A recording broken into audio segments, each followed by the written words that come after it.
Não se turbe o vosso coração, credes em Deus, credes também em mim. Na casa de meu pai há muitas moradas, se assim não for, eu vou-los teria dito, pois vou preparar-vos lugar. E quando eu for e vos preparar lugar, voltarei e vos receberei para mim mesmo, para que onde eu estiver estejais vós também. Muito bom dia! Com essas palavras nós começamos mais um dia, pedindo a bênção de Deus sobre as nossas vidas. Foi com essas palavras que Jesus consolou e confortou o coração dos seus discípulos, enquanto estavam vivendo momentos de incerteza, de insegurança a respeito do futuro. Jesus os consola, os conforta e promete a eles voltar um dia e estar com eles por toda a eternidade. Essa promessa toma conta do nosso coração. A cada dia nós sonhamos em ver o céu se abrir, Jesus Cristo voltar e nos encontrarmos com o nosso Salvador e vivermos com Ele por toda a eternidade.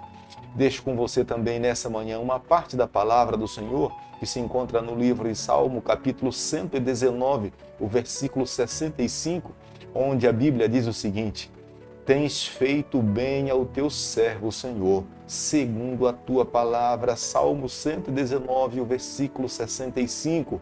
O Senhor é bom o tempo todo, e o tempo todo Deus é bom. Deus sempre quer o nosso melhor.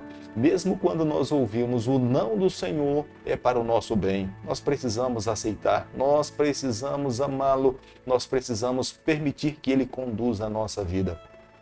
A cada dia nesse canal nós estudamos um capítulo da Palavra do Senhor e estamos já nesse momento estudando o livro de Esdras. Ontem estudamos o primeiro capítulo e nessa manhã eu convido você também a ter nas mãos a Palavra do Senhor no segundo capítulo, o versículo 1.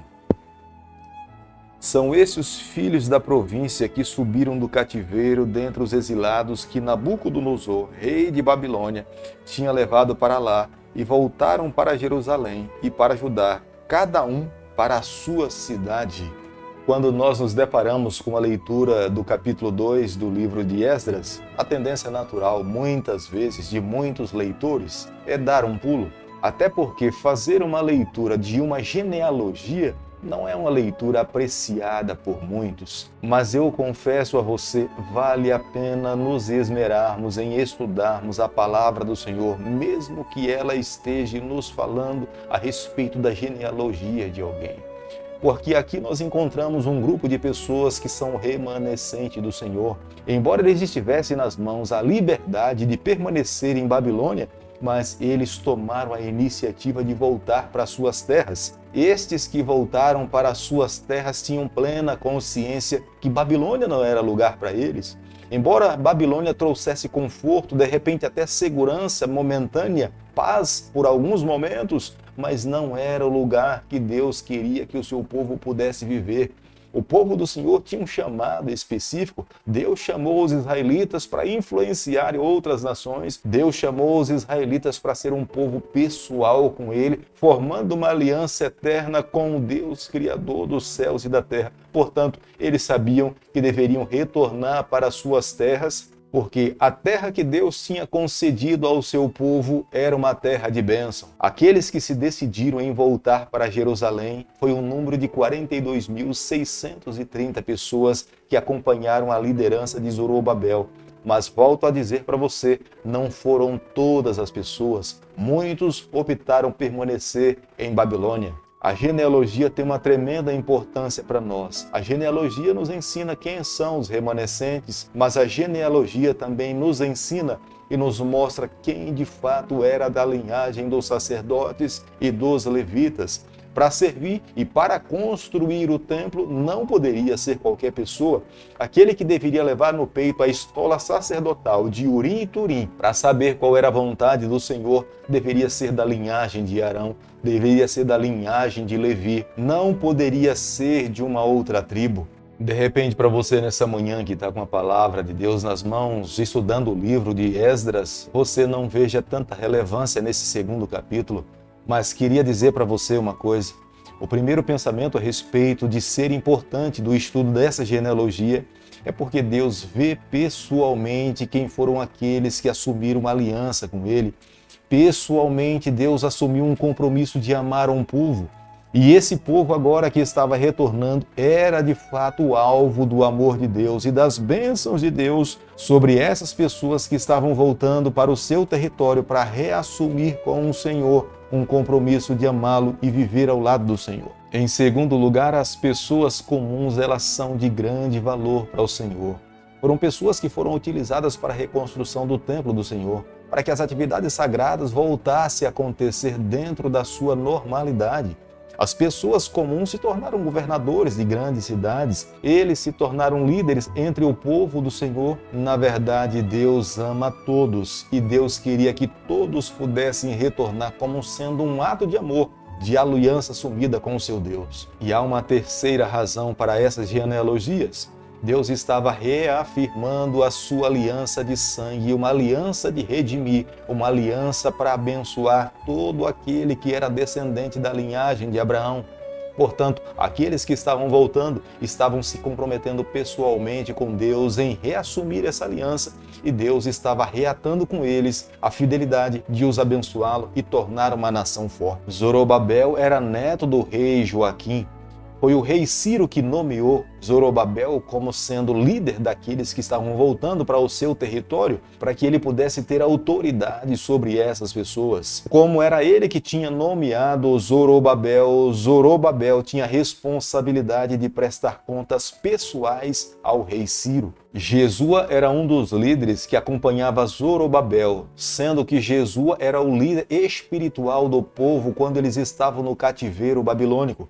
Agora que eles estavam retornando para Jerusalém, o próprio Ciro nomeia e permite que Jesua continue como sendo o líder espiritual do povo, até porque ele era um descendente direto da linhagem de Arão. Portanto, ele tinha todas as credenciais de um sumo sacerdote para ministrar diante de Deus e também tinha o respeito de toda uma nação para conduzir as atividades sagradas dentro do templo. Foi dessa forma que Ciro permitiu que os judeus voltassem para o seu território. Como governante do seu povo estava Zorobabel. Era aquele que diretamente prestaria conta a Ciro. E ele também era filho do rei Joaquim.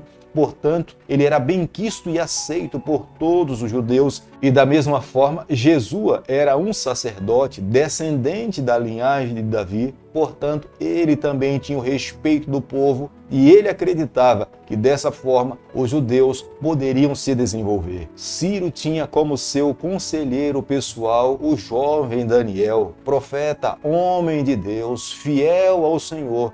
Ele também tinha sido levado para a Babilônia como escravo do povo babilônico. As genealogias eram de grande valor para o povo judeu. Eles só poderiam voltar e formar de fato os seus clãs e as suas comunidades se pudesse ser provados que eles eram descendentes de Abraão.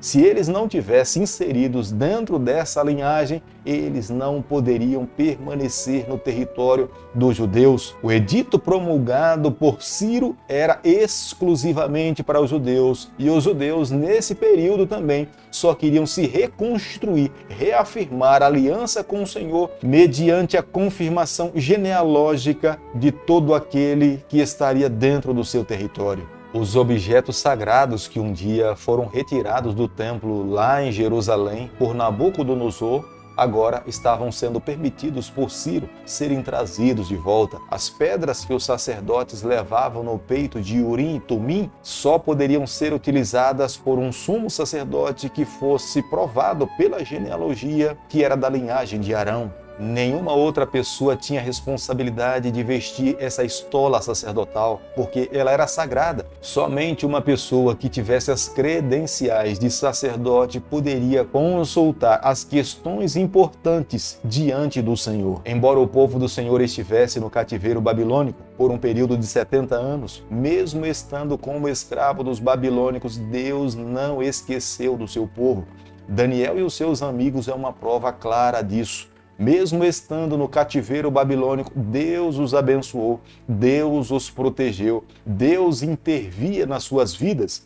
E muitos judeus, mesmo estando no cativeiro babilônico, prosperaram e adquiriram escravos para si, No momento que estavam retornando, eles também estavam levando os seus bens e aqueles pelos quais eles adquiriram como sendo sua propriedade, que eram alguns escravos. Esdras, capítulo 2, o versículo 68, a Bíblia diz o seguinte: alguns dos cabeças de famílias vindo à casa do Senhor, a qual está em Jerusalém, deram voluntárias ofertas para a casa de Deus, para restaurarem no seu lugar. Este era um momento de grande alegria para todo judeu que estava voltando para o seu território. Eles sabiam que as palavras do profeta Jeremias, declaradas sobre uma nação, que eles estariam no cativeiro por um período de 70 anos, tinha se cumprido. E mais uma vez Deus ouviu a oração dos servos fiéis que estavam no cativeiro clamando por libertação. Voltar para Jerusalém era uma bênção. Voltar para Jerusalém é voltar para casa. Voltar para Jerusalém era mais uma vez poder servir livremente, adorando a Deus no santuário, onde eles tinham plena certeza da presença do Senhor. Portanto, no momento em que foi solicitada uma oferta para a reconstrução do templo, para a moradia, para a casa do Senhor, voluntariamente, aqueles que eram os responsáveis pela sua família, os chefes tribais, eles doaram de uma forma generosa. O que foi arrecadado dessa doação seria suficiente para a reconstrução do templo de uma forma imediata.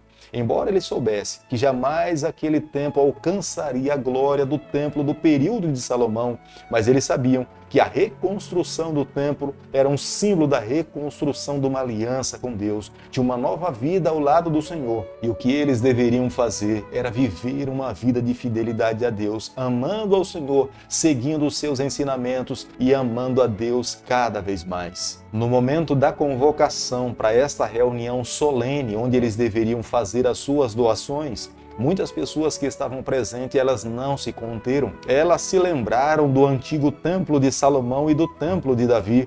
Portanto, nesse momento houve muita comoção e muitos choraram diante de Deus e diante dos líderes que estavam reunidos para reconstruir o templo do Senhor. Querido amigo, nessa manhã, ao concluirmos o estudo de Esdras, do 2º capítulo, eu e você, nós precisamos guardar no nosso coração a seguinte verdade.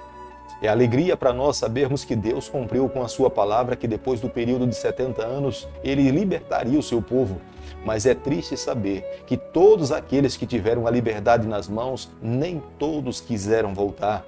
Alguns optaram por permanecer em Babilônia. Embora eles soubessem que em Jerusalém é que estava o templo do Senhor, a presença do Senhor, mas muitos optaram por permanecer em Babilônia.